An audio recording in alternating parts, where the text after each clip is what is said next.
Base.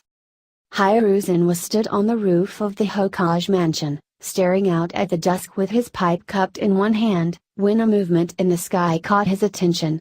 As he watched, the flicker of reflected light swelled into a familiar shape, one with a blade on each arm and a blade-like fin on its helmet, a figure which ignored the half-dozen ambu hidden around him and simply landed far enough away as to be out of immediate striking distance, but close enough that they could talk. "Hero, I presume," Hiruzen said politely, even as he carefully gathered his chakra in case he needed to dodge, and the armored figure gave a deep nod that verged on being a bow. "Lord Hokage. A pleasant night, is it not?" As he finished his first sentence, Naruto flinched under his mask. Saying it out loud allowed him to realize that it was nowhere near as cool as he had thought it was. He was committed now, though, and he had no choice but to see it through. Damn it. Hiruzen almost smirked at the self-confidence that the armored figure showed.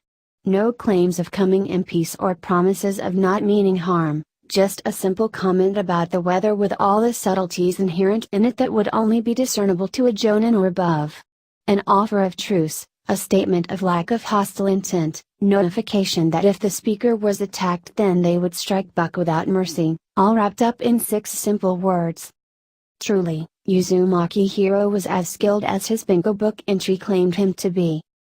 "I find it to be so," he replied, half turning to look across Konoha while still keeping Hiro in his field of vision. Hiro followed suit, resting his open hands on the railings, thus further proving that he had no intention of instigating combat. "I like to remember." Hiruzen trailed off, knowing that the ninja, whoever he was, would catch his meaning. Naruto blinked in confusion. Why hadn't the old man finished his sentence? He liked to remember? Remember what? "But I doubt that you came simply to enjoy the view with an old man like myself." "It is different from when it was just me on the fourth watching over the village," Naruto replied, his mind flashing back to all the times that he had looked across Konoha from the stone head of his father, even though almost everyone was unaware of their relationship. "It is different from when it was just me and the fourth watching over the village," the armored figure stated in his oddly buzzing, slightly distorted voice, and Hiruzen almost dropped his pipe. Hiro had indeed served Namikaze Minato. That explained the Konoha symbol located on the odd disc embedded in his helmet. No wonder he couldn't find anything on who Hiro had become once he had entered Konoha. He had probably been placed into hiding by Minato's order, told to remain hidden unless certain requirements were met. He had appeared after Naruto had been reassigned from the orphanage. He had been watching over Naruto. "You are aware of the burden that Naruto carries?" Hiruzen probed cautiously. "That Naruto carries?" Naruto's eyes widened in shock, then he tried to change the subject. "Maybe a comment about the sunset? That was probably random enough." "The sun." Naruto trailed off, uncertain of what he was going to say. "The sun." Hiruzen mentally nodded at the proof that Hiro knew about Naruto. "I understand, and I will ensure that he is gifted his inheritance," he said. "However, there will be a problem with storing it somewhere safe." Hiro turned to face him. "Like a secret base? You know of one?" "Problem with storing it somewhere safe." Naruto mentally cursed. What was the old man doing? The statements and questions were totally unanticipated, and now this? Why didn't the old man stick to the script that he had planned, allowing him to wait? Did he just say somewhere safe? Naruto turned to look at the old man that had tried to protect him. "Like a secret base? You know of one?" Naruto grinned. He could use this. Now. How to phrase it? Ah, yes. In 7 days, a base will be made underneath the house of his father in its new place. He will know. He will show you. If you approve, he will use it. And how will his move be explained? Naruto focused and felt his heat gem on his head blade briefly flash. "I understand," Hiruzen said slowly. 7 days? He will know by then. Naruto repeated, then he activated his ability to fly and rose into the air, lifting almost to the odd chakra dome that encased Konoha before turning invisible. He had a lot of work still to do, transferring all of his things into the cottage and then starting the fire that would explain his move. Hiruzen watched as the armored figure flew away, flying through the invisible chakra shield without triggering the alarms, yet another piece of proof that Hiro had truly been a trusted shinobi, one either recruited by or trained by Minato. Even after Hiro vanished, Hiruzen stared at the stars, lost in memory. Until a small cough interrupted him. Yes, Inu? Hokage Dano, Hiro mentioned Minato's old house. Hiruzen nodded. Kakashi was almost certainly familiar with the building in question since his teacher had lived there. What about it? It's been moved. Kakashi stated, and Hiruzen raised an eyebrow in surprise. It is now located near the path that leads up the mountain, pressed against the cliff face. Interesting. Hiruzen mused. Very interesting. I look forward to Naruto showing it to me. I wonder how Hiro managed to do it? Natural-kun? Gigi. Naruto yelled as he almost exploded out of the front door of the relocated cottage and caught Hiruzen with a flying hug. Hey, what do you think of my house? Integrate their immediate form. Slow down, Naruto. Hiruzen laughed as he lowered the boy back to the ground. Breathe in. Breathe out. Breathe in.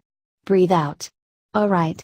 Try again, but this time, try to use proper words. Naruto grinned. Hiro said you were cool with me having this house and the base behind it is great. Come on, let me show you. Naruto dragged Hiruzen into the house and paused as Hiruzen looked round curiously. The front of the house was a single room, the right wall being the cliff face to which the house was anchored. The room reached up to the rafters and the ridge of the roof was met by a wall that bisected the building. A set of stairs anchored to the cliff led up to the second level and the balcony that gave access to the upstairs rooms, while a kitchen, dining room was visible through a downstairs archway, while a bathroom could be seen through the open door by the stairs, just beside a large open fireplace set in the middle of the wall which held a wood-burning stove on one side. It's really cool. I use a genjutsu to heat the stove and the heat goes up and warms the water so that I can bathe. Naruto explained, having seen where Hiruzen was looking. I can use it to cook on as well. The fireplace opens up into the kitchen too.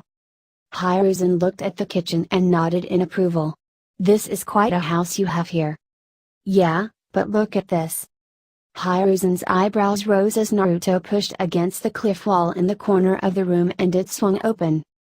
Fascinating. He said. I would have expected the entrance to be under the stairs. Nah. Naruto scoffed. That's obvious. You want to hide a secret entrance, you gotta put it where no one will look. You gotta avoid the bathroom, 'cause that's where everyone hides stuff, according to news stories. Hey, you wanna see the base? I would like that very much, Naruto.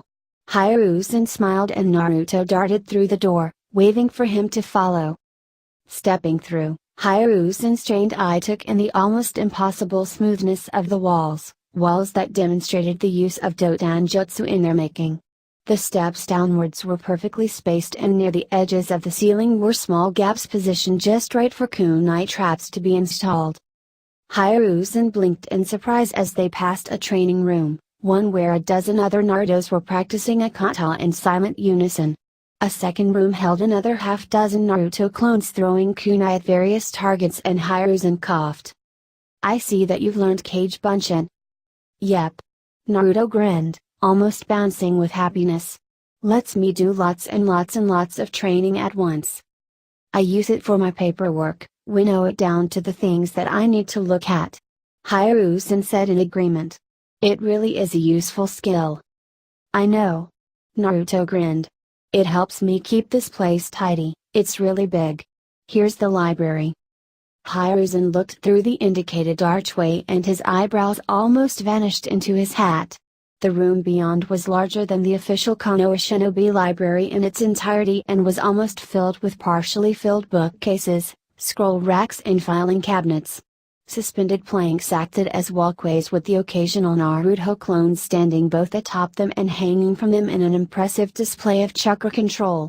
The middle of the room, however, comprised of several circles of reading desks and blackboards at which a dozen more clones were arguing over several complex formulas. "How many clones do you have, Naruto-kun?" Hiruzen asked with a disbelieving chuckle, and Naruto sheepishly rubbed the back of his neck. "Because of my tenant, I have loads of chakra, so I think it's a couple of hundred. Not sure, it's kinda hard to keep track if I do more than 50 or so." "And Hiro gave all of this to you?" "We-eel," Naruto said with an embarrassed shrug. "About half of it. I kinda copied the shinobi libraries using hinged clones. I tried to go in as myself, but they just kept throwing me out, so I used it as a distraction to get my clones in, and well, they didn't actually stop copying and I ended up with all this." Hiruzen blinked. Part of him wanted to scold Naruto for copying things without his permission, while another part was furious at the librarians for trying to deny Naruto access to the information that he would need to become a powerful shinobi. The latter part finally won out, and Hiruzen patted his honorary grandson on his head. "You have done a good job, but please come to see me before doing anything like that again." "Sure thing, Gigi," Naruto said with a relieved smile. "So, what you think of my base?" "I think it is a very good one," Hiruzen admitted. "Hiro must think very highly of you to have entrusted this place to you." "Hiro's awesome." Naruto grinned and Hiruzen nodded in agreement. "Indeed he is, Naruto. Indeed he is." "Naruto?" Naruto looked round and found himself looking at his gray, brown-haired classmate. For a moment, his memory failed him, then he remembered. "Yagura, right?" "I am," the student replied, his pale blue eyes flashing with irritation. "And no, I'm not the Mizukage." "I wasn't even going to say it," Naruto protested, and Yagura sighed. "Sorry, reflex." "No worries," Naruto replied. "So, what did you want?" Yagura glanced round, but no one else was paying any attention to them as they congregated in their own lunchtime cliques. In fact, most of them were aggressively ignoring Naruto, shunning him at the behest of their parents. "I seek a sparring partner to help me improve," Yagura admitted. "Most of the others are not interested in improving, while the rest have their own clans to aid. I spar once a week with Idate and twice with Lee when he is not elsewhere training with Maitoge, but if I am to attain my dream of becoming a taijutsu expert, I need more than that." "Do you have a place to spar?" Naruto asked, and Yagura shook his head. "No. Why?" "I have a clearing near my house that I occasionally train in," Naruto mused. "But why me?" "Because I have watched you," Yagura admitted. "Idate and Lee both use a single style and I am adjusting to them. You, however, are unpredictable and I need to train against someone whom I cannot predict." Naruto grinned. "That's me." He smirked. "The #1 most surprising ninja in Konoha." Well, that's the ending of that chapter. I do hope you enjoy this video. If you like to see more, remember to hit that like button, subscribe to this channel and leave a comment down below. Until next time.